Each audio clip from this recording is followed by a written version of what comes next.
আমরা ন্যাপবার এবং ফুটার কম্পোনেন্টের কাজ শেষ করেছি। এবার চলুন হোম পেজ থেকে কাজ শুরু করি। হোম পেজের ক্ষেত্রে আমি যেটা চাচ্ছি, বাম পাশে একটি সাইড বার থাকবে এবং এখানে প্রোডাক্টস লোড করব ব্যাকএন্ড থেকে। তো সেই কাজের জন্য যে কাজটা করতে হবে, আমাদের আবারও ফিরে আসতে হবে বিএস কোডে, এবং বিএস কোডে কম্পোনেন্টস নামে যে ফোল্ডার রয়েছে সেখানে আমি একটি নতুন কম্পোনেন্ট তৈরি করব এবং সেই কম্পোনেন্টের নাম হতে যাচ্ছে প্রোডাক্ট সাইড বার। আপনারা যে কোনো কিছু দিতে পারেন, সেটা আপনাদের ইচ্ছা।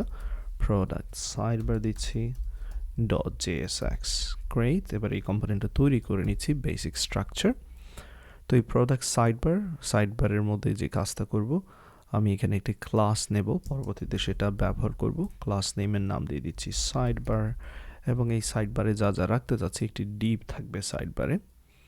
সো এখানে চাইলে অ্যাসাইডও ব্যবহার করতে পারি, সেটা আমাদের ইচ্ছা। চলুন অ্যাসাইড ইউজ করি, সেটাই বেটার হবে। Aside, that's all.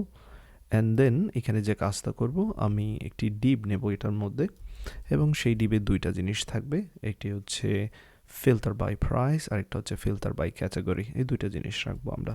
সো এই মুহূর্তে আমি ফিল্টার বাই প্রাইস এবং ক্যাটাগরির জন্য যে চেক বক্স, ড্রপ ডাউন, সেগুলো রেডি করব না। আমি এখানে জাস্ট লিখে রাখতেছি টেক্সট হিসেবে ফিল্টার বাই প্রাইস। আমরা স্লোলি বাট শিওরলি আমরা একটা জিনিস মেক করতে যাচ্ছি, সেটা এখানে আমরা প্ল্যান করে রাখছি, ফিল্টার বাই প্রাইস এবং ফিল্টার বাই ক্যাটাগরিজ। তো এখানে যে ডেটাগুলো আসবে, সেগুলো আসবে ব্যাকএন্ড থেকে। বিভিন্ন ক্যাটাগরির নাম দেখাবে এবং বিভিন্ন প্রাইসের লিস্ট থাকবে, সেগুলোর উপর বেস করে আমরা এখানে প্রোডাক্টসকে ফিল্টারিং করতে পারবো। তো এই সেকশনটা মূলত হচ্ছে ফিল্টারিংয়ের জন্য থাকবে সাইড বারের। ওকে, তো এখানে জাস্ট একটা ক্লাস ব্যবহার করলাম সাইড বার। এবার চলুন এই ক্লাস কম্পোনেন্ট, এই যে কম্পোনেন্ট যেটা আমরা তৈরি করলাম, সেটাকে ব্যবহার করব হোম থেকে। তো চলুন আমরা চলে যাই পেজেসের মধ্যে যেখানে হোম রয়েছে সেই জায়গায় ব্যবহার করব। পেজেসের মধ্যে আমাদের এই মুহূর্তে কি রয়েছে দেখতে পাচ্ছি, একটি ডিব রয়েছে। সেই ডিবে আমি একটি ক্লাস অ্যাড করে নিচ্ছি। ক্লাস নেম দিয়ে দিচ্ছি এখানে ফ্লেক্স স্পেস অ্যারাউন্ড, যাতে করে দুইটা জিনিস রাখবো এই ডিবের মধ্যে। একটা জিনিস হচ্ছে অ্যাসাইড থাকবে এবং অন্যটা হচ্ছে লিস্ট অফ প্রোডাক্টস থাকবে, দেখতে পাচ্ছেন। তো অ্যাসাইডসের মধ্যে যেটা এই মুহূর্তে হোম পেজ রয়েছে, এটা সরিয়ে দেবো, এটার কোনো দরকার নেই। এই জায়গায় আমি যে কাজটা করব, বাম দিকে লক্ষ্য রাখবেন, এই ডিবে আমি দুইটা জিনিস রাখবো। এই পেজ টাইটেল হচ্ছে, নিশ্চয়ই মনে আছে পেজের যে টাইটেলটা দেখাচ্ছে। সো এটা নিয়ে আমাদের টেনশনের কোনো কারণ নেই, এটা এই জায়গায় থাকবে। আমরা যে কাজটা করতে পারি, চাইলে এখান থেকে এটাকে কেটে নিতে পারি, এবং সেক্ষেত্রে আমি জাস্ট একটা এখানে এমটি একটা জিনিস তৈরি করলাম, যেটাকে ফ্র্যাগমেন্ট বলা হয়, এবং ফ্র্যাগমেন্টের মধ্যে এই ডিপটাকে রেখে দেব। চলুন সেই কাজটা করতে পারি। আননেসেসারি ডিপ ক্রিয়েট করলাম না, জাস্ট একটা ফ্র্যাগমেন্ট তৈরি করলাম, ফ্র্যাগমেন্টের টাইটেল দেখাবো। এবার এটা হচ্ছে মেইন ডিপ, যার মধ্যে দুইটা অংশ থাকবে। একটা হচ্ছে আমাদের সাইড বার যেটা তৈরি করেছি প্রোডাক্টের জন্য, সেটাকে আমরা লোড করব একটা ডিবের মধ্যে, এবং অন্য ডিবের মধ্যে আমার হচ্ছে লিস্ট অফ প্রোডাক্টস থাকবে। ওকে, তো চলুন যে কাজটা করি, এইখানে আমরা সাইড বার কম্পোনেন্ট যেটা, সেটাকে লোড করি। So product side bar, that's all. এটা হচ্ছে আমাদের এই স্ক্রিনের লেফটের দিকে থাকবে, এবং রাইটের দিকে যেটা থাকবে সেটা হচ্ছে এটা। এটার মধ্যে আপাতত আমি H2 দিয়ে দিচ্ছি, লিস্ট অফ অল প্রোডাক্টস দিয়ে দিচ্ছি, দ্যাটস অল। বেসিক একটা টেক্সট দিয়ে দিচ্ছি, এবং দেখতে পাচ্ছেন লেফট হ্যান্ড সাইডের দিকে অ্যাসাইডটা রয়েছে, অর্থাৎ সাইড বার, এবং এইদিকে আমাদের প্রোডাক্টসগুলো আমরা লোড করে দেখাবো। ওকে, তো এইখানে ফ্লেক্স স্পেস অ্যারাউন্ড ইউজ করেছি, পারফেক্ট। আরেকটা ক্লাস নিব কন্টেইনার, এটা হচ্ছে মেইন কন্টেইনার থাকবে। সো এখানে দিচ্ছি কন্টেইনার, অ্যান্ড দেন এইটার জন্য এই যে সাইড যেটা রয়েছে সাইড বার কন্টেইনার, এটার নাম দিয়ে দিচ্ছি class name side bar container.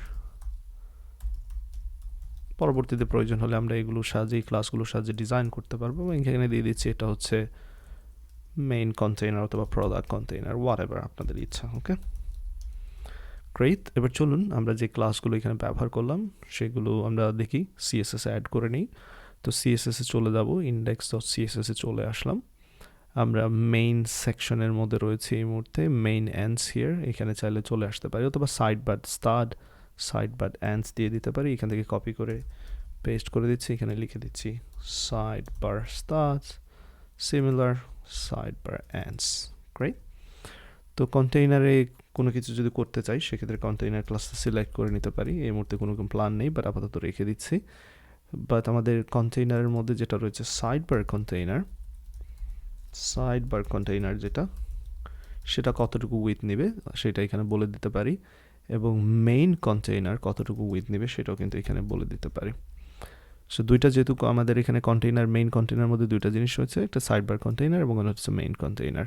তো আমরা সাইডবার কন্টেইনার কতটুকু জায়গা নেবে এখানে লক্ষ্য রাখবেন। আমরা কিন্তু কন্টেইনারে যেটা ব্যবহার করেছি সেটা হচ্ছে এই যে কন্টেইনারের সাথে ফ্লেক্স স্পেস অ্যারাউন্ড ইউজ করেছি, তার মানে ডিসপ্লে ফ্লেক্স সেই জায়গায় আছে আমাদের। ওকে, এবার সেই ডিসপ্লে ফ্লেক্স যেহেতু আছে আমরা বলে দিতে পারবো কোনটা কতটুকু উইথ নেবে, সেটা বলে দিতে পারবো।